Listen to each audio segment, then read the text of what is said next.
উজির, তোমার সাথে আমার কিছু কথা ছিল। আচ্ছা বেগম সাহেবা, বলুন বলুন, কি বলবেন বলুন। আমি একটু ঘুরতে যেতে চাই। এই রে, ঘুরতে যাবেন? সে তো অনেক খরচ। কিসে প্রচুর খরচ উজির? আমার ট্যাঙ্ক থেকে কিছু যাবে না তো? আখির জাহাপানা, ক্ষমা করবেন, আপনার ট্যাঙ্কি তো হবে ফাঁকা। বসবে মোহর, কমবে টাকা। বলো কি? নবাব বাহাদুর, আমি একটু ঘুরতে যেতে চাই। আমাদের এত বড় মহল, এত সুন্দর বাগান থাকতে তুমি মিছিমিছি বাইরে কেন ঘুরতে যাবে? আহ, এইরকম করে মশকরা করবেন না, না হলে আমি কিন্তু মনের দুঃখে দুয়ারে খিল দেব, এই বলে দিলাম জনাব।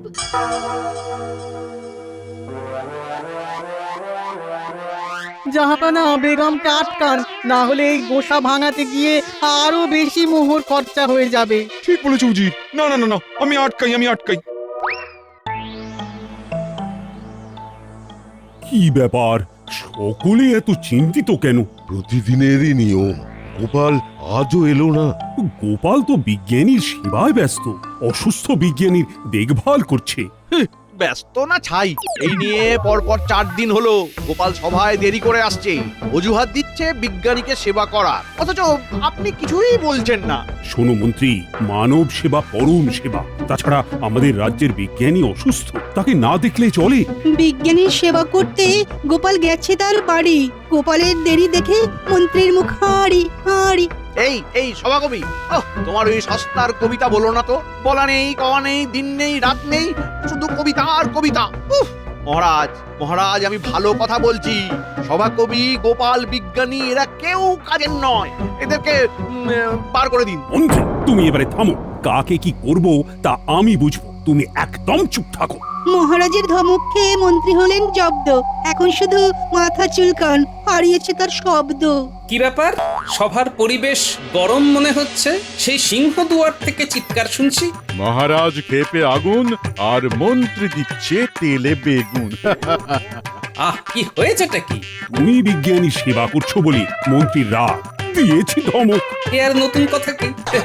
মন্ত্রী মশাই তো নিজের ভালো ছাড়া অপরের ভালো সহ্যই করতে পারেন না। গোপাল, তুমি যে সব লোক দেখানো করো সেটা লোকে না বুঝলেও আমি বুঝি। মন্ত্রী মশাই, আপনি যে লোককে দেখিয়েও কিছু করেন না, সেটা লোকেও বোঝে, আমিও বুঝি।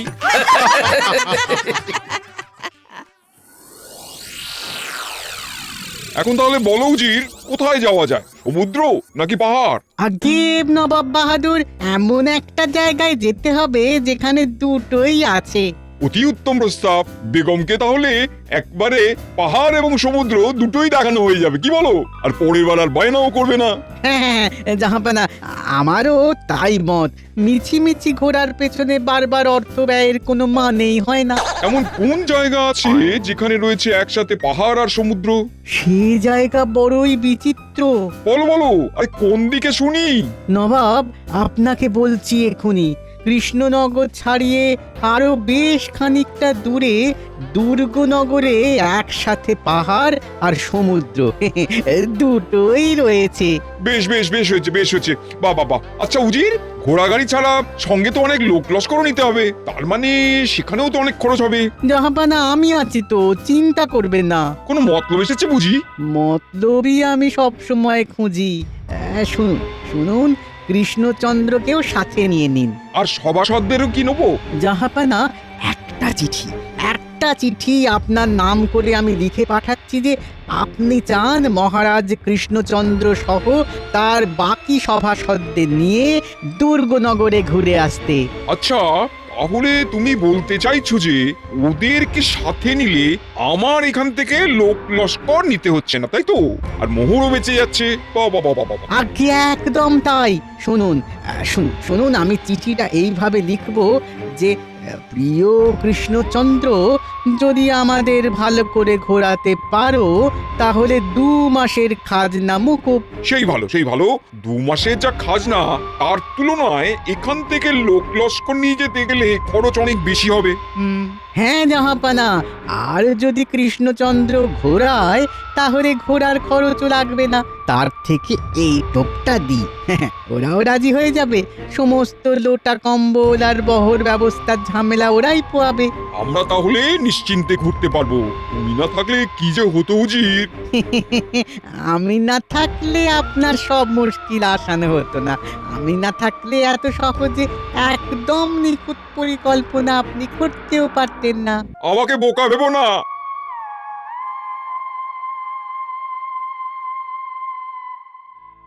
তাহলে গোপাল, তুমি বলছো আরো বেশ কিছুদিন সময় লাগবে। হ্যাঁ মহারাজ, বিজ্ঞানী এখনো পুরোপুরি সুস্থ নয়। ঠিক আছে, দেখো যত তাড়াতাড়ি তাকে সুস্থ করে তোলা যায়। হ্যাঁ, বিজ্ঞানীর দ্রুত সুস্থতার প্রয়োজন। না হলে তো নতুন যন্ত্রটাও আবিষ্কার হবে না। মহারাজ, মহারাজ, এই নবাবের দূত একটা চিঠি দিয়ে গেল।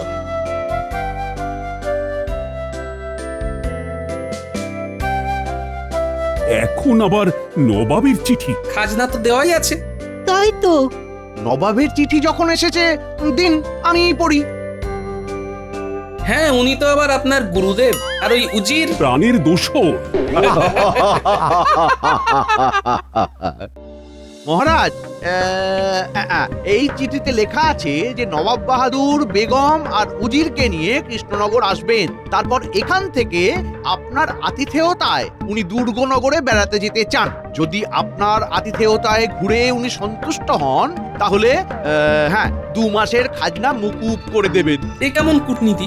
ঘাড়ে বন্দুকও রাখছেন, আবার পালাতে দেওয়ার সুযোগও দিচ্ছেন। নিশ্চয়ই ওই উজিরের বুদ্ধি। প্রতিটা রাজ্যে এমন একজন করে আছে মহারাজ। গোপাল, গোপাল, আমি তোমায় দেখে নেব। মাথা ঘুরে যাচ্ছে। আমাকে উদ্দেশ্য করে কথা। ঢিলটা তাহলে ঠিক জায়গায় লেগেছে। আর যাই হোক, আপনি আমাকে যতই দেখুন, যতই অভিশাপ দেন না কেন, আমিই থাকবো। কথায় আছে, শকুনের অভিশাপে গরু যায় না মরে। গোপালের কথা শুনে মন্ত্রীর মাথা ঘোরে। গোপাল, চিঠির জবাবে ওনাদের আসতে বলো। হ্যাঁ মহারাজ।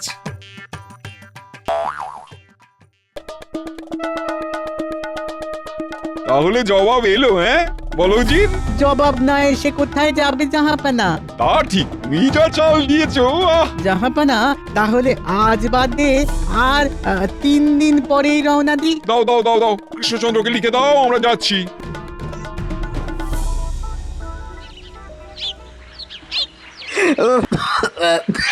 তাড়াতাড়ি সেরে ওঠো বিজ্ঞানী, সময় ছাড়া বেড়াতে যেতে মন চাইছে না। এরকম বলো না, কি আছে, কয়েকদিনের তো ব্যাপার। তাছাড়া তুমি যেভাবে প্রত্যেকটা দিন আমার সেবা করে চলেছ, কি বলবো। তুমি এমন করে বললে আমি আর আসবো না কিন্তু। রাগ করো না, আমি সত্যি কথাই বললাম। বাবা, তোমার গবেষণাগারে কত তরল ফুটছে গো। দেখো না, চারিদিকে সব কত তরল। কত রঙের। হ্যাঁ। আচ্ছা, এই এত রকম তরলের নাম তোমার মনে থাকে? তা তা থাকবে না কেন? কত বছর ধরে শুধু এইসবের সাথেই ঘর করছি বলো তো। আচ্ছা, বলছি এই বিকারগুলো তো সব কাচের, তাই না? হ্যাঁ তো। কাচের পাত্রে তরল ফোটাচ্ছ, কাচ ফেটে যাবে না? না না, অত সহজ না। বিজ্ঞান বড়ই অদ্ভুত। তুমি কি জানো, কাগজ তো অত্যন্ত সহজ দাহ্য বস্তু, কিন্তু কাগজের পাত্রেও তরল রেখে ফোটানো সম্ভব। বাবা, সেটা কি করে? দেখো, তুমি যদি শুধুমাত্র কাঁচকে আগুনের উপর বসিয়ে দাও, তাহলে একটু গরম হলেই কাঁচ ফেটে যাবে। কিন্তু তার মধ্যে যদি কোনো তরল পদার্থ থাকে, তাহলে সেই তরল ওই উষ্ণতা টেনে নেয়। একই ব্যাপার কাগজের ক্ষেত্রেও প্রযোজ্য। হ্যাঁ। এটা তো আমি জানতাম না, একদম নতুন জিনিস জানলাম। হ্যাঁ, এটাই পদার্থ বিজ্ঞানের মজা। কঠিন চেষ্টা করে তরল হতে, বায়বীয় হতে। হ্যাঁ, বুঝলাম। যাই হোক, আমি আজ উঠি, বুঝলে? তুমি সাবধানে থেকো। হ্যাঁ, আনন্দ করে ঘুরে এসো গোপাল, আমায় নিয়ে একদম ভেবো না। হ্যাঁ হ্যাঁ।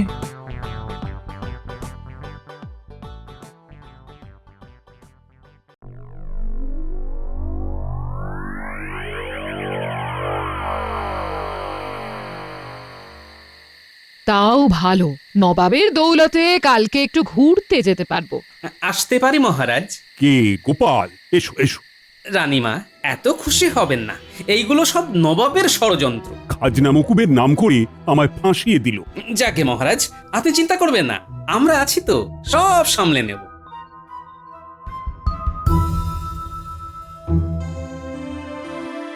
কি জাহাপানা, আপনি খুশি হয়েছেন তো? খুশি মানে আমি হাওয়ায় উঠছি। আরে আরে বাবা, পরের ঘাড় ভেঙে নিজের স্বাদ পেটাতে কি যে আনন্দ হয় তা কি বলবো জি রে। আমাদের শুধু কৃষ্ণনগর পর্যন্ত যেতে হবে, তারপরে তো আমরা ঝাড়া হাত পা। এখন তোমাদের বেগম সাহেবা খুশি হলেই হলো। উনি খুব খুশি হবেন, হ্যাঁ, এই কথাটা আপনি মিলিয়ে নেবেন। আহা আহা, কি আনন্দ, কি আনন্দ! বিনা খরচে ঘোরা। ও ইস, গিন্নি, তোমায় নিয়ে যেতে পারলাম না গো। সে ঠিক আছে, তোমার ঘোড়া মানে তো আমার ঘোড়া।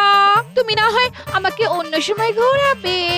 না, তাও মনটা খারাপ লাগছে। যদি তাই হয় তাহলে বরং আমার জন্য এক জোড়া নতুন দুল বানিয়ে দিও। তোমারও দেখবে তাহলে মনটা ঠিক হয়ে যাবে। এই রে, এই অভিনয়ের ভুলটা না করলে দুলের বায়না আসতো না। এখন কি করি, কি করি, কি করি? কি গো, চুপ করে গেলে যে? ঘুম পাচ্ছে। দুলের কথা শুনে ঘুম পেয়ে গেল? এই যে একটু আগে আমার জন্য দুঃখ পাচ্ছিলে। হ্যাঁ, দুল দুল তুমি পেয়ে যাবে গিন্নি। সে আমি জানি। শ্যাকরার সদ্য বানানো দুল না পেলেও তুমি কায়দা করে নিশ্চয়ই কারো দুল নিয়ে আসবে। গিন্নি, তুমি না। তোমার গুণের প্রশংসাই তো করলাম মশাই।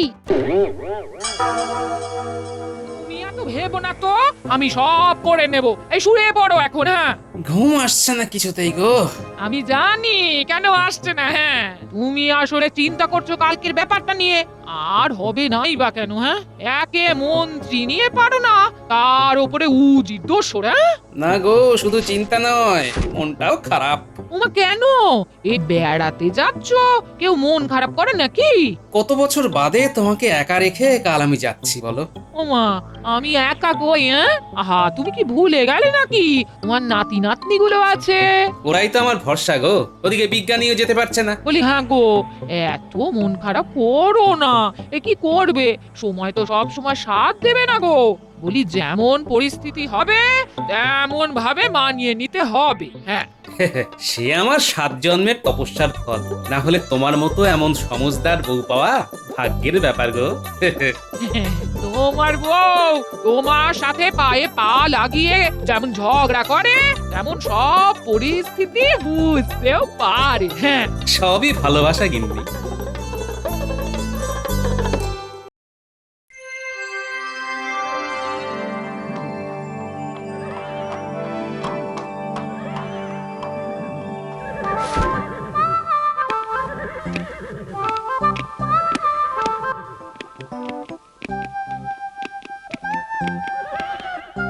আমরা একদম ঠিক সময় এসে গেছি। আমরা ঠিক সময়েই ঠিক কাজ করি হুজুর। নবাব বাহাদুর, আর তোর সইছে না নবাব বাহাদুর।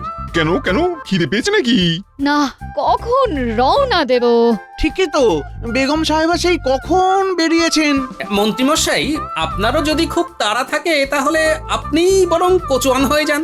হ্যাঁ, এতটা পথ যাওয়ার বন্দোবস্ত করা তো চারটিখানি কথা নয়। নবাব, এখানে সবই দেরিতে, আমার ভালো লাগছে না। মহারাজ, এখানে এমন অব্যবস্থা কেন?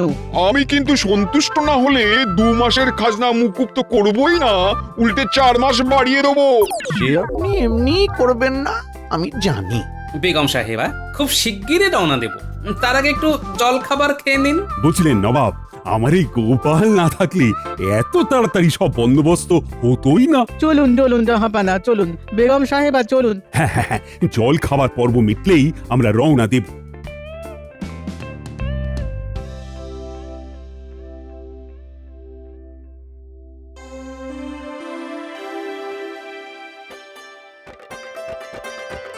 সকলের খাওয়া শেষ, তাহলে চলুন রওনা দিই।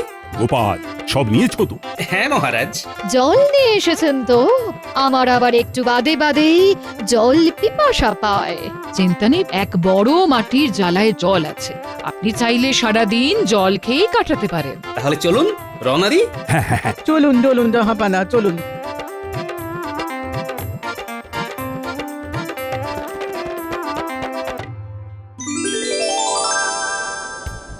উফ কি দারুণ জায়গা! আহাহাহা, এত সুন্দর হাওয়া! কৃষ্ণচন্দ্র, তুমি এক কাজ করো, তুমি বরং এই হাওয়াতেই পাখি হয়ে উড়ে যাও। নবাব, মহারাজ উড়ে গেলে আপনারই বিপদ। কেন কেন শুনি? মহারাজ পাখি হয়ে উড়ে গেলে আপনাকে খাজনা দেবে কে? কেন আমি মহারাজ হয়ে যাব? গোটা রাজ্য আমিই দেখব। এই যে তোমার মনের বহুদিনের বাসনা, সেটা আমি ভালোই জানি। আমি একটু যাই, হাওয়া খেয়ে আসি গে। হ্যাঁ, এই এই, এই গোপাল, একটু একটু জলের জ্বালাটা নামাও তো, তেষ্টা পেয়েছি খুব। উজির, মন্ত্রী সব গেলেন কোথায়? কাজে নাম শুনেই পালিয়েছে। এই এত বড় জ্বালা নামানোটা কি চারটিখানি ব্যাপার? এই গোপাল গোপাল, দাঁড়াও দাঁড়াও দাঁড়াও, তুমি একা পারবে না। না মহারাজ, আমি পারবো।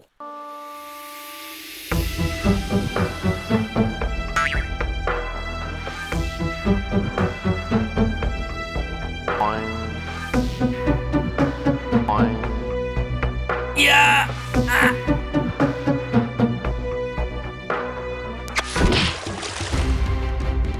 এ বাবা, যা! গোপাল, এটা কি হলো? এখন কি হবে? আমি জানি না, আমাকে যেখান থেকে পারো জল এনে দাও। অকম্মার ঢেকি বের করে দেবো কৃষ্ণনগর থেকে। বেশ হয়েছে, গোপাল এবার বুঝবে ঠেলা।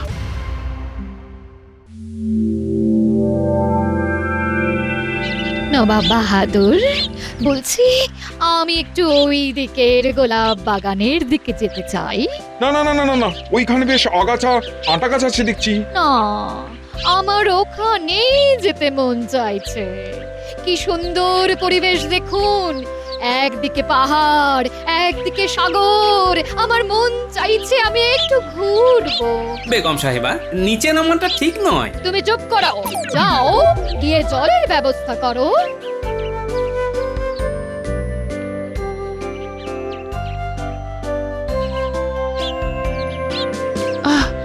বাবা, গোলাপগুলো দেখুন।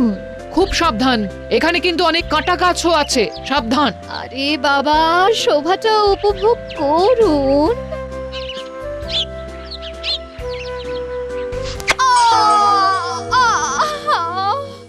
গেলাম গেলাম, কাঁটা ফুটে গেল।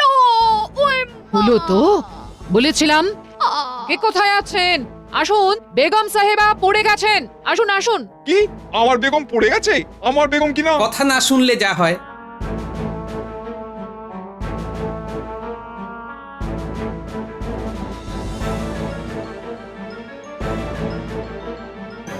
দেখুন এ কত বেশ গভীর, এক্ষুনি গরম জল লাগবে। উষ্ণ হলেও হবে, আমি একটা ঔষধ লাগিয়ে দেব, না হলে ওনার পা পচে যাবে। খুব বিষাক্ত কিছু কি কামড়েছে? হ্যাঁ, ওই বিষাক্ত একটা কাঁটা ফুটেছে। হায় হায় হায় হায় হায়, এখন কি যে করি? আগুন না হয় পাথর ঘষে জ্বালিয়ে দেবো। আমার ঝোলায় চকমকি পাথর আছে, কখন কি কাজে লাগে তাই রেখে দিই আর কি। কিন্তু জল গরম হবে কি করে? একটা যাও জলের জ্বালা ছিল, সেটাও গেল ভেঙে। আমি জানি না কিছু। রাজা কৃষ্ণচন্দ্র, তুমি যে করে হোক জল ফোটাবার পাত্রের ব্যবস্থা করো, নাহলে গর্দান নেবো। কি ব্যথা, আর পারছে না নবাব, পারছে না। গোপাল, আরে কিছু একটা করো। গোপাল বড্ড ভুল করেছে, কয়েকটা অতিরিক্ত পাত্র আনা উচিত ছিল গোপালের। রানীমা, এমন হবে তো বুঝিনি। এই গোপাল যত নষ্টের গোড়া, ওর জন্যই সব হলো। মন্ত্রী মশাই কাগজের ঠোঙায় বাদাম খাচ্ছেন। বিজ্ঞানী বলেছিল কাগজেও জল বা তরল ফোটানো যেতে পারে।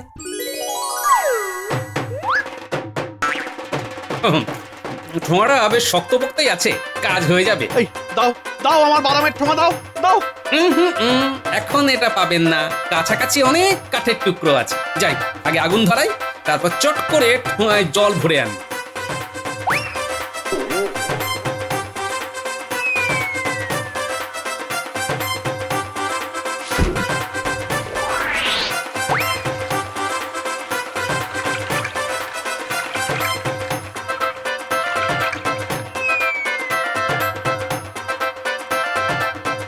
এই নাও বৈদ্য গরম জল, শিগগিরই ঔষধ লাগাও। সাবাস সাবাস গোপাল, নবাব চিন্তা করবেন না, বেগমের পা একদম ঠিক হয়ে যাবে। ভাগ্যিস গোপাল ছিল। গোপাল গোপাল তুমি আমায় ক্ষমা করে দিও, আমি রাগে অন্ধ হয়ে কি না কি বলেছি। গোপাল, তুমি এই উপায় জানলে কি করে? বিজ্ঞানীর থেকে শুনেছি কাগজও জল ধারণের ক্ষমতা রাখে, তাই সেই উপায়টাই প্রয়োগ করলাম। আর জল ঢাললে কাগজ ভিজে যায়। যতক্ষণ না আগুন পুরো কাগজের জল শুকিয়ে কাগজকে শুকোতে পারছে, ততক্ষণ কাগজও পুড়বে না। গোপাল আমাদের সেরা সেরা। গোপাল তোমায় আমি আমার মুর্শিদাবাদে 2 বিঘা জমি পুরস্কার হিসেবে দেবো। না নবাব বাহাদুর, আমার পুরস্কারের দরকার নেই। আমি যে ঠিক সময়ে বেগম সাহেবার উপকারে এসেছি এই অনেক। কিন্তু গোপাল পুরস্কার? নবাব বাহাদুর, আমরা মানুষেরা প্রত্যেকে প্রত্যেকের জন্য আপদে বিপদে যদি পাশে দাঁড়াতে পারি, তাহলে হব খুবই ধন্য। কিন্তু কিন্তু আমার বাদাম খাওয়া হলো না, জমিও পাওয়া হলো না। ইস, বাড়ি ফিরে গিন্নিকে আবার দুল বানিয়ে দিতে হবে। ভালো লাগে না আমার, কষ্টের জীবন। দূর দূর দূর দূর, অসহ্য।